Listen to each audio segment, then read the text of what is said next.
and you're watching AWANI Tonight. Our borders reopen today. We share some highlights. And how will the Ukraine-Russia crisis impact ASEAN?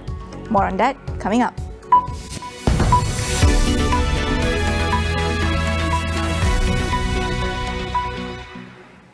Malaysians rejoice as the nation's borders reopen today.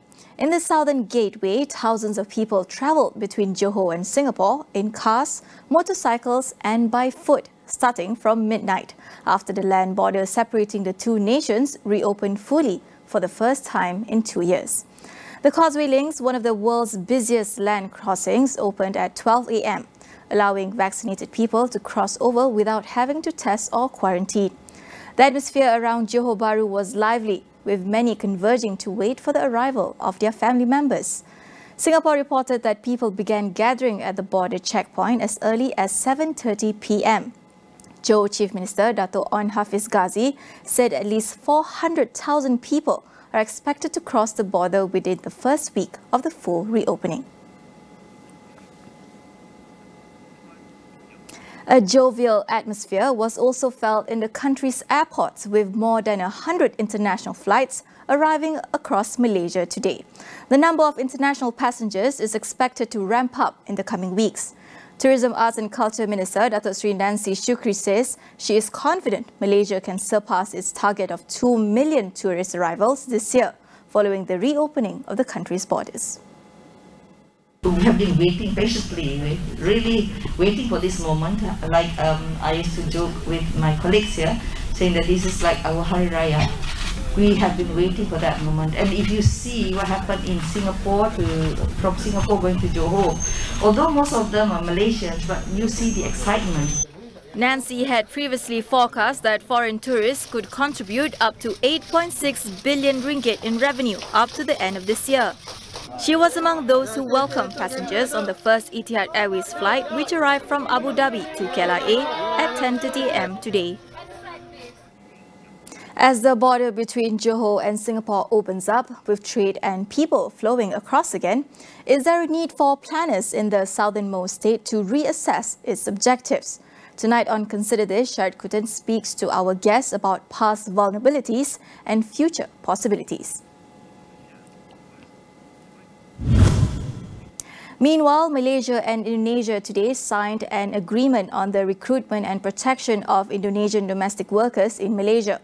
The MOU, among others, will cover domestic helpers' wages and a new application through which workers may file complaints. Prime Minister Datuk Seri Ismail Sabri Yaakob and Indonesian President Joko Widodo witnessed the signing of the MOU in Jakarta. Human Resources Minister Datuk Seri M. Saravanan signed on behalf of Malaysia, while Indonesia was represented by its Manpower Minister Ida Fauzia. The Prime Minister said that Malaysia had ratified Protocol 29 of the International Labour Organization as a sign of its commitment to combat the issue of forced labour, including giving protection to migrant workers from Indonesia. Memperkenalkan aplikasi e-aduan yang membolehkan pekerja membuat sebarang aduan secara dalam talian ataupun online. Apa saja isu yang berkaitan dengan pekerja, pekerja boleh membuat aduan, termasuk kekerasan majikan dan sebagainya. Dan e-aduan ini terus kepada Kementerian Sumber Manusia ataupun Tenaga Kerja, dan tindakan saya jamin pasti akan kita ambil terhadap majikan yang melanggar perjanjian. In protecting the welfare of domestic workers, several initiatives have been taken, including contributions through SOCSO and guarantees on salary payments via e-wages to ensure salaries are paid not later than the 7th day of every month, while a weekly rest day is guaranteed. The MOU also paves the way for the re-entry of Indonesian workers in other sectors allowed by Malaysia. The Health Ministry is preparing a white paper aimed at reforming the country's health system. Health Minister Khairy Jamaluddin said the paper is to be tabled in Parliament soon. Khairy said the white paper will include improvements in customer service and rostering system, as well as the welfare of the ministry staff. He said the healthcare system must be able to adapt to changes in the environment and to continuously reform to meet people's demands and expectations. He hoped the recommendations would still be planned and implemented, no matter who leads the health ministry in the future. The Home Ministry, on the other hand, wants to retable subsection 4.5 of the SOSMA Act at the next seating of the Dewan Rakyat. Its Minister, Datuk Sri Hamzah Zainuddin, also suggested that a special seating of the Dewan Negara, scheduled for August, to be held earlier on July 31st to discuss the matter. Hamzah said he will discuss the matter with the Dewan Rakyat Speaker and Dewan Negara President soon. In March, the Dewan Rakyat rejected a motion to extend the provision under SOSMA, which grants the police special powers to detain individuals without a court order for up to 28 days. The results of a block vote showed only 84 MPs were in favour of the motion, with 86 voting against it while 50 were absent. The next meeting of the Dewan Rakyat is scheduled from July 18 to August 4th, while the Dewan Negara seating is scheduled for August 8 to 16. We'll continue after the break. Stay with us.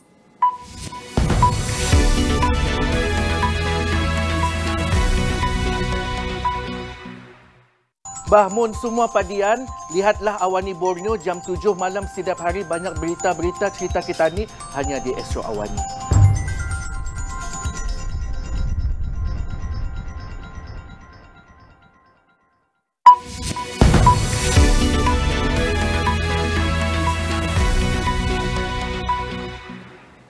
Welcome back. Spiraling energy prices and disruptions caused by the war in Ukraine had pushed inflation in the Eurozone to a new record high.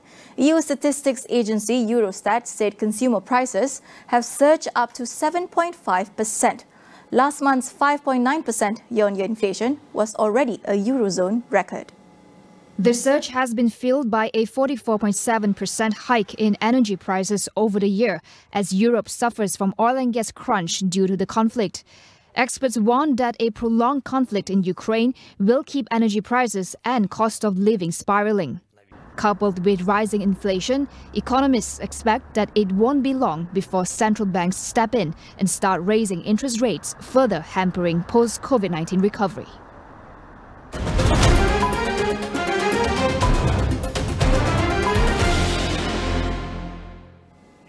It's been 5 weeks of war in Ukraine and there's been little to no signs of abating, despite Moscow and Kiev ramping up talks. While this region has limited direct exposure to the crisis, experts warn that the Russian invasion may embolden China, and that would spell trouble for ASEAN. Dr. Guido Benny from Taylor's University breaks down ASEAN's response to the Russian invasion and the crisis' wider implication to the region. China rise in regional politics and economic power, and also Belt and Road Initiative (BRI). It provides China with confidence over its strength and advantage position over their neighbors. Given the economic benefit with China, non-neighboring countries will bet its future to go against China. Finally, involvement of foreign powers such as US, Japan, Australia and Britain in the region. Actually, this make the situation worsen.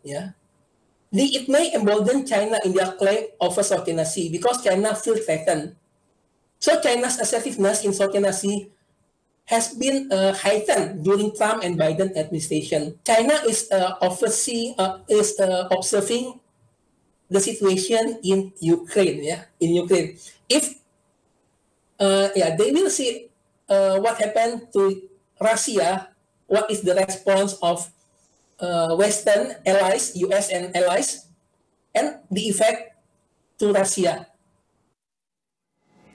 In Southeast Asia, Singapore's response to Russia's attack on Ukraine was by far the quickest and strongest, condemning Russia and imposing a range of financial sanctions on Moscow. Dr. Guido said that ASEAN should strive to be more unified in its stand when approaching conflicts in the region. ASEAN called for all relevant parties to exercise maximum restraint and make utmost efforts to pursue dialogues. We can see from this statement that there is no mentioning of Russia as the party who launched the aggression against Ukraine in their statement. So at one point, actually this is showing the neutrality of ASEAN statement. ASEAN is well known for our soft approach against dispute or conflicts. Actually, this is what makes us relevant and quite successful in uniting the region. Yeah. We should not forget that ASEAN has been successful in facilitating dialogues among leaders in both East Asia and Southeast Asia under the annual ASEAN +3 summit meetings, ministerial meetings among the 13 countries, and don't forget the ASEAN Regional Forum. However, ASEAN needs to come with more unified voice among the 10 ASEAN countries, the 10 ASEAN leaders. Meanwhile, China's commercial hub of Shanghai ground to halt today after the government locked down most of the city's 26 million residents to stop the spread of COVID-19. Officials say local cases fell for the second day in a row. But the unexpected lockdown in Shanghai has raised concerns over the impact to China's economy and supply chain. The lockdown, which began on Monday, was originally due to last 10 days in total. But on Thursday, the city government extended an existing lockdown in the eastern districts, just as western parts of the city were shut down as scheduled. China's largest city and financial powerhouse is struggling to cope with the country's worst outbreak since the start of the pandemic in Wuhan 2 years ago. In the past week, Shanghai has recorded a total of more than 20,000 infections. Residents are only allowed to leave their homes for COVID-19 testing, while public transport in most of the city has been suspended. Shanghai government had earlier repeatedly stressed it could not afford to entirely shut down, as the economic cost would be too great.